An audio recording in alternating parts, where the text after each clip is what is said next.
to the 5th episode of the Sample Study. I'm very glad that you're here for the middle of our first season of the show. The date is Thursday, May 25th, 2017, and I'm your host, Too Mellow, standing at attention in front of my music production software. Here at the Sample Study, I take just one sampled song per episode, take the song it is sampled in, recreate the beat by hand, and analyze how the producer who sampled it got from having a record in their hand to having the sample on a record of their own.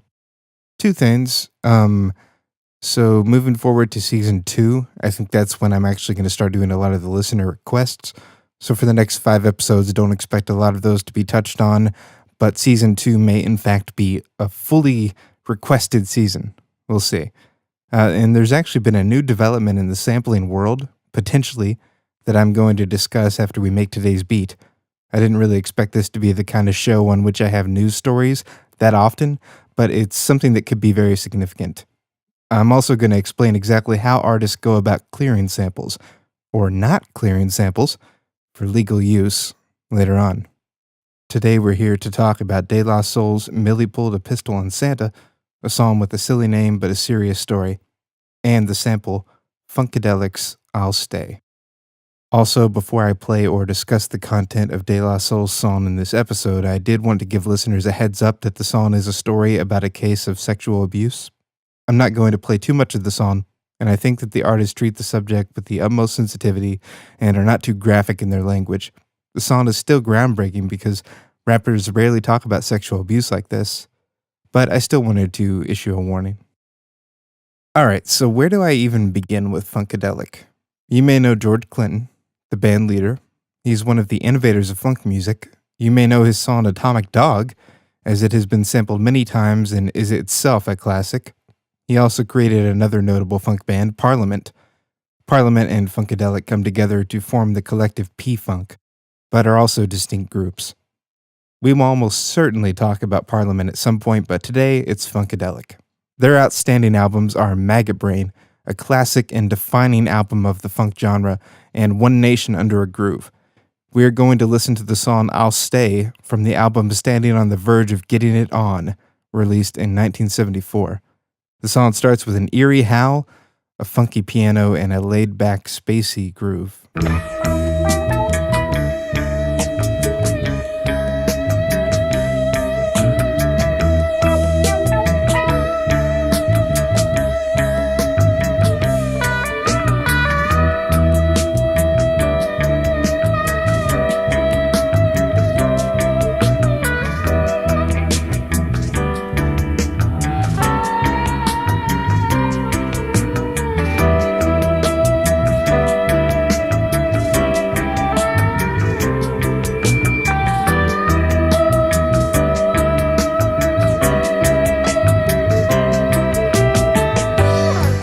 Hypnotizing.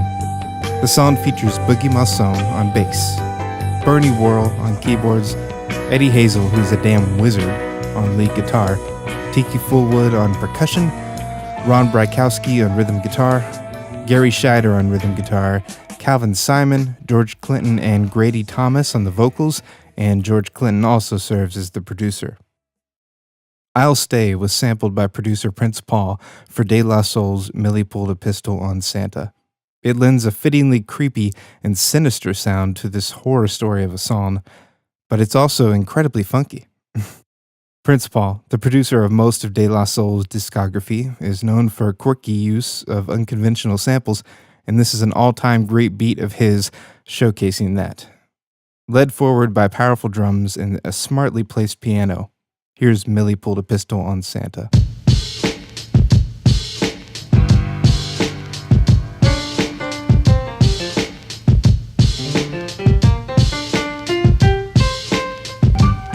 This is the styling for a title that sounds silly, but nothing silly about the trifling times of Millie. Millie, a Brooklyn queen, originally from Philly, complete with that accent that made us hillbilly. Around this time, the slamming joint was milk is chillin', but even cooler was my social worker Dylan. Yeah, I had a social worker cause I had some trouble. Anyone who riffed on me, I popped it dome like bubbles. He'd bring me to his crib to watch my favorite races. That's how his daughter Millie became one of my favorite faces. She had the curves that make you wanna take chances. I mean, on her man, I love to make advances. I guess her father must have got the same feeling. I mean, actually finding his own daughter Millie appealing. At the time, no one knew, but it was a shame that Millie became a victim of the touchy game.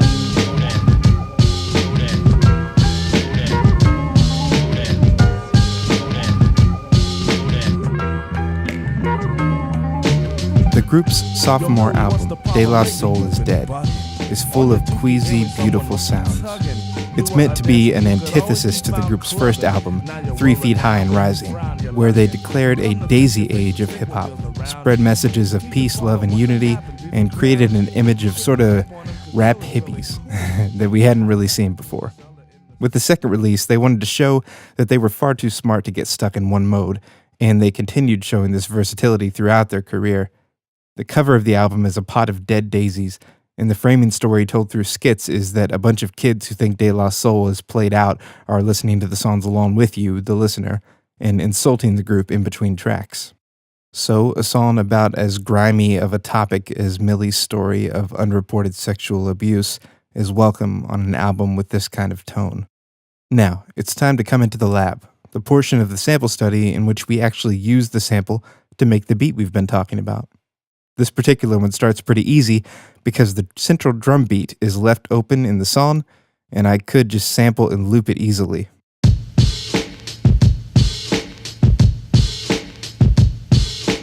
There we go. And now for some background, these are the drums from Melvin Bliss's Synthetic Substitution.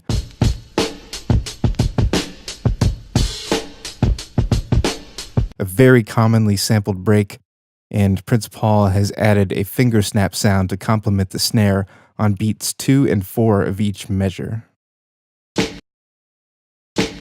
I've gotten the BPM or tempo of this song from the drum beat.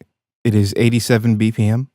Now, listening to the difference between the sample and the Millie beat, let's do that for a second. Around this time, the slamming joint was milk is chilling, but even cooler was my social worker.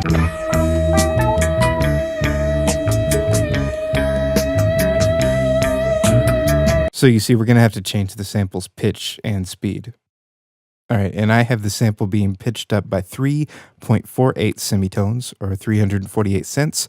So let's do that.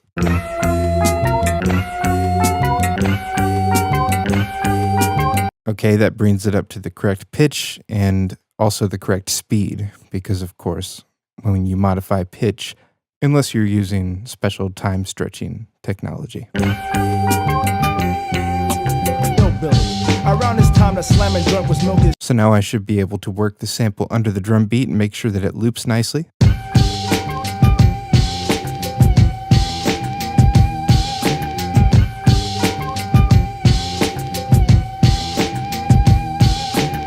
Okay, so that's the main loop.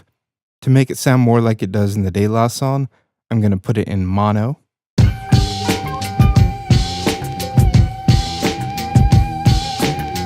I'm going to increase the low mids to accentuate the bass a little bit.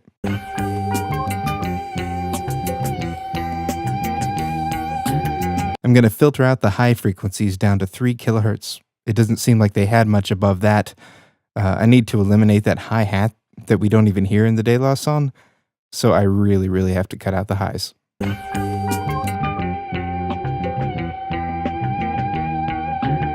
After that, I add a little bit of the mid to accentuate the guitar and keys in the sample. That's the part we really want to hear.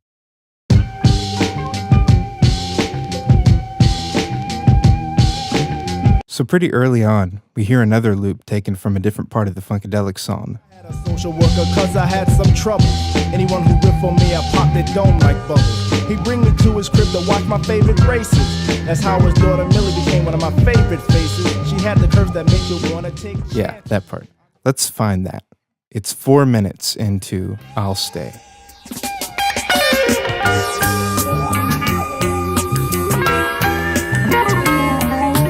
Okay, I'll take that and loop it as well. I really love the way that section sounds.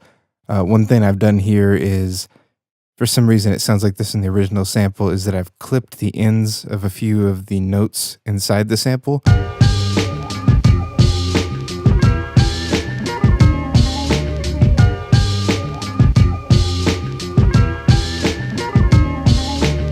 So only two more things we need to do to recreate this sample and then we're done.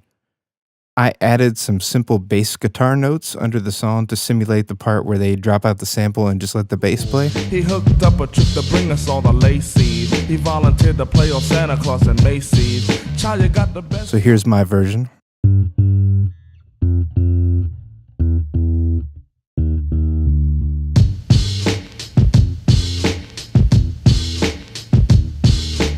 I need to play some piano over certain parts of the sample too. We have this piano line at the very beginning when the sample drops. This is the styling for a title that sounds silly, but nothing silly about the trifling times of Very simple, single notes played hard, clear, in stereo with some nice light reverb, it sounds like. So I'm going to also play that one over mine.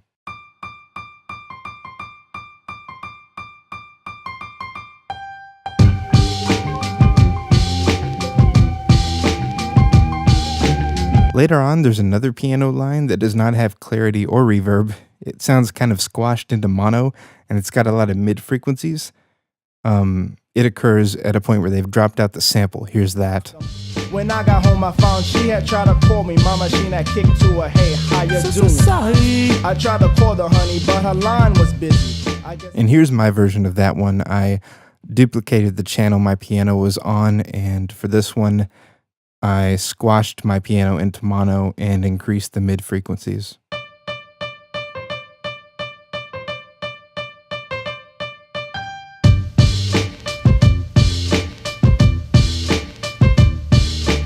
Yeah, sounds fairly accurate. So now I have all the parts of the beat we're going to recreate. This is one of my favorite beats, and I was very excited and kind of intimidated to pick it apart. I thought it might be a little harder than it was. I actually thought there was more than one sample in there, for one thing. Got through it okay, though. Let's listen to what we came up with.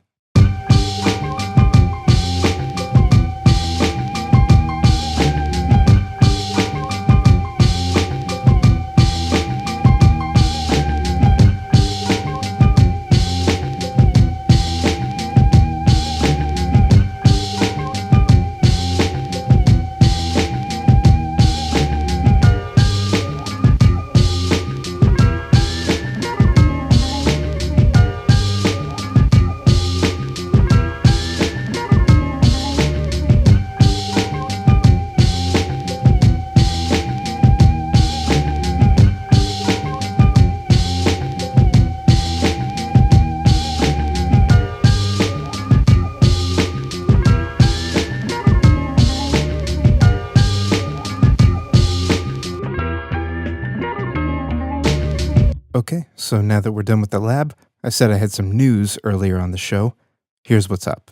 TrackLib, a Swedish startup music store set to potentially revolutionize legal sampling, has showed up in closed beta after being talked about and developed for 2 years. It'll go fully live to the public later this year, but before I describe what TrackLib does, I want to discuss the ways artists sample, both legally and not so legally. So, the legal, squeaky clean, 100% scot-free way to release an album with samples on it is to perform sample clearance.